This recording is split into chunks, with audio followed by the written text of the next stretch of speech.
Chapter 16, Into the Soviet Union. Much to his relief, Andrew found that Corey had not yet given birth by the time he arrived home. A week later, on June 4th, 1959, Corey delivered a baby boy who they named Joppy. 3 weeks after the baby's birth, Andrew and Corey celebrated their first wedding anniversary. At the same time, Andrew's sister Gelty was expecting her third child, and his brother Cornelius' wife was expecting her first. Counting the new babies, 6 adults and 5 children would soon be living in the old Vanderbilt house. Andrew could see that there were just too many people for the house, and he knew that it was time for him and Corey to find somewhere else to live. But where could they go? At the time, housing was scarce in Holland, and even if they could find a place, they had very little money to pay for it. Small amounts of money dribbled in from people as a result of the magazine articles Andrew continued to write and publish about the plight of Christians behind the Iron Curtain. Andrew also received offerings from the various churches where he spoke, but he and Corey had no savings for a house. Even the clothes they and Joppy wore came from the donation boxes. Andrew and Corey could see no way through their situation except to pray. Within weeks, a house in the village came up for sale, and the owner offered to sell it to Andrew for half its value. This was a generous offer, but coming up with enough money to cover half or even a quarter of its value was still a distant dream. Andrew decided to call Mr. Wetstra and discuss the situation with him. Mr. Wetstra offered to buy the house and allow Andrew to pay him back when he could. This was a startling offer and a humbling one. Andrew and Corey discussed it together and finally agreed to accept Mr. Wetstra's offer. They moved into their new home when Joppy was 3 months old. 6 months after moving in, they learned that Corey was expecting another baby. Baby Mark was born in 1960. That same year, Andrew made his first trip to the Soviet Union. As he had in 1955 when he went to Warsaw, he traveled with a group of young people from Holland, Germany, and Denmark who were going to attend a youth festival in Moscow. He was in the country for only 2 weeks, but in that time he learned a lot about the plight of Christians in the Soviet Union. As with the authorities in Romania, the Soviet government was attempting to control the church through a program of consolidation, so much so that only one Protestant church was now left open in the city.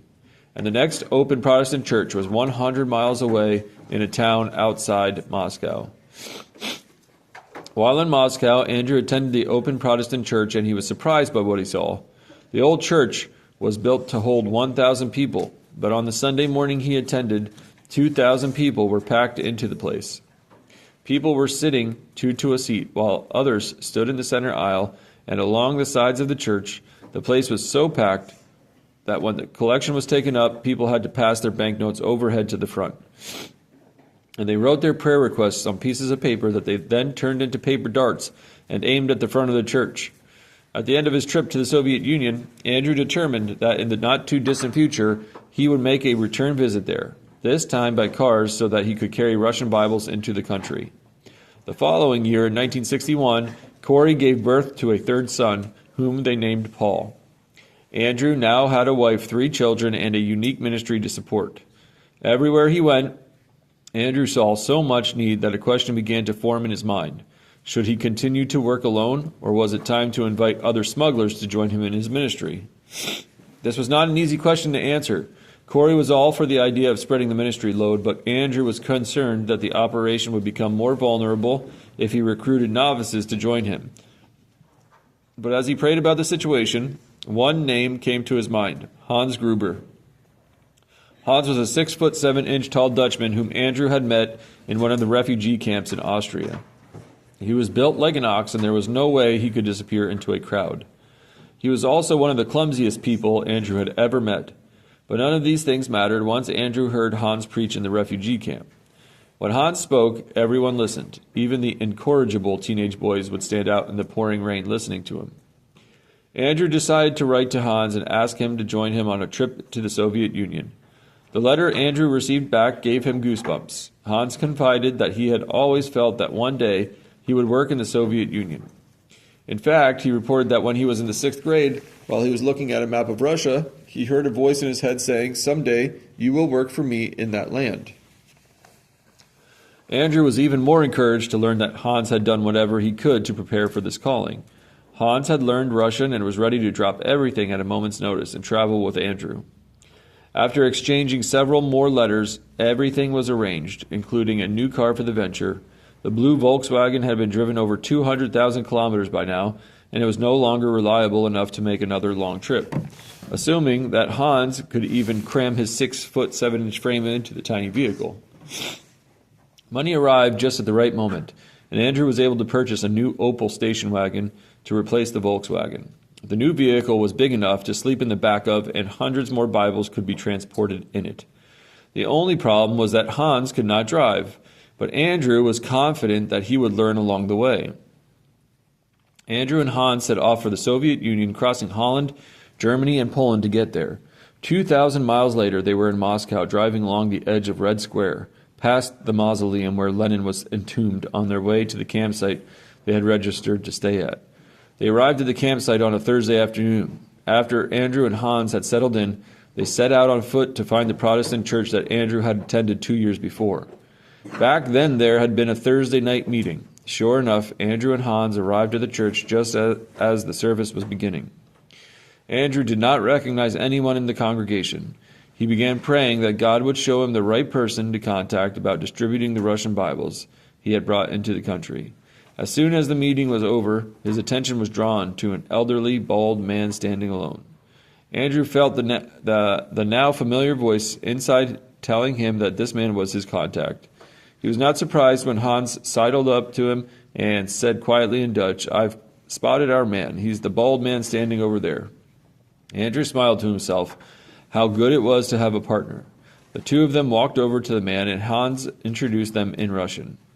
The man frowned. "You speak German?" he asked. Hans nodded. "German and Dutch. We are Dutchmen," he replied. The man burst into a grin. "I am German. My grandparents moved to Siberia from Germany, and we still speak German in our home," he said.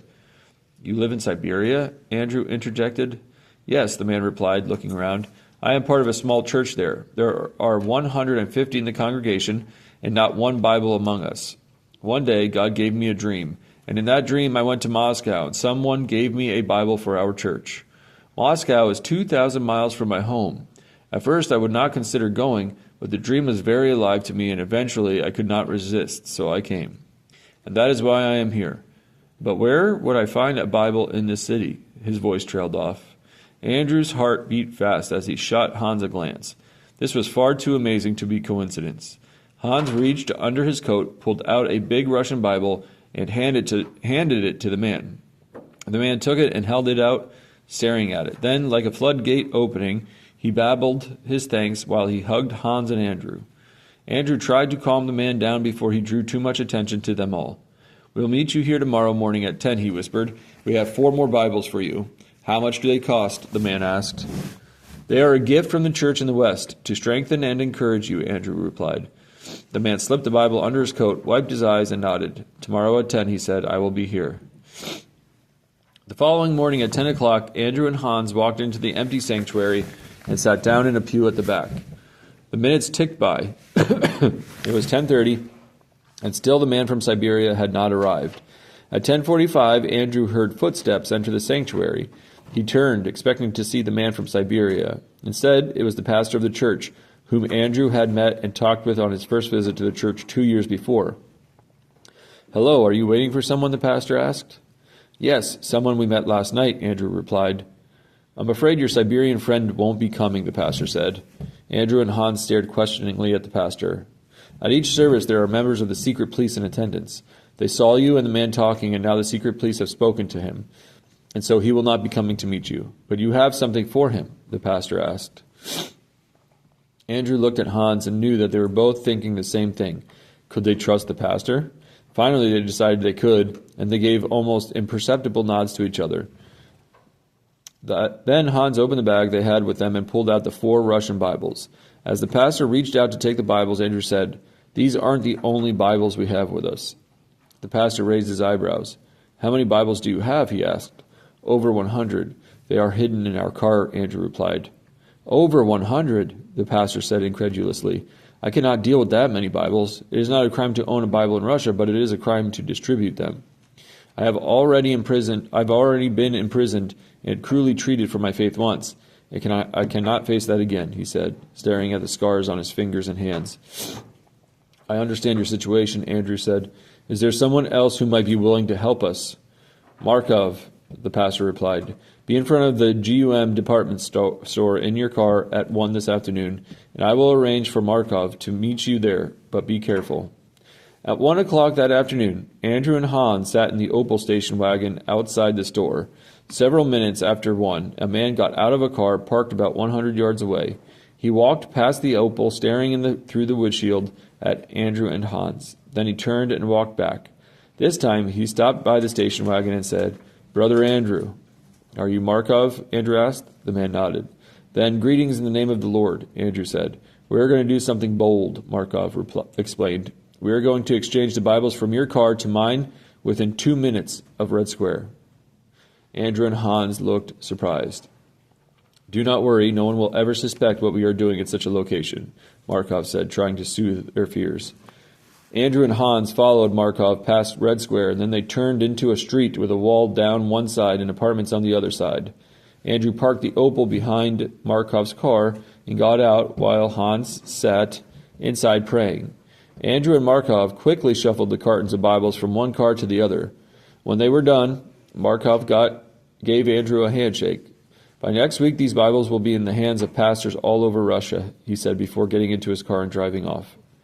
With their mission of delivering the Russian Bibles complete, Andrew and Hans made their way home through the Ukraine, since they had a carton of Ukrainian Bibles with them and wanted to distribute them.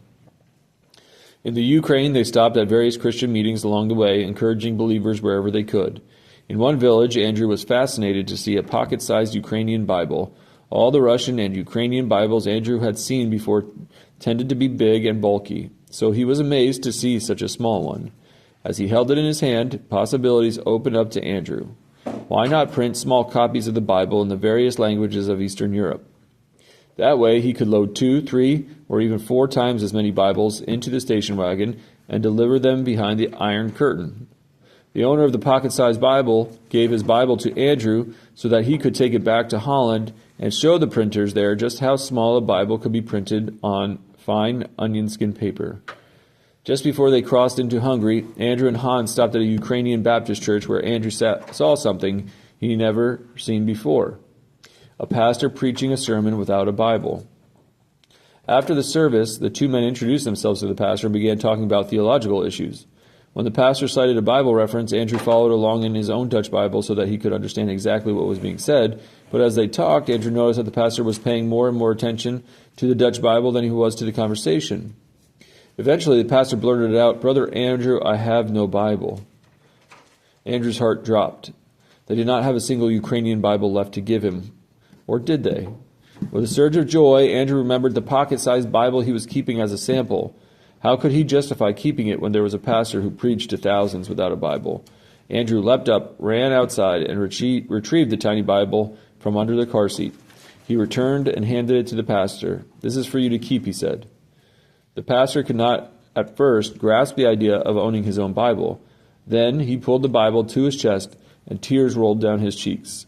Andrew knew that he had done the right thing in giving away the tiny Bible.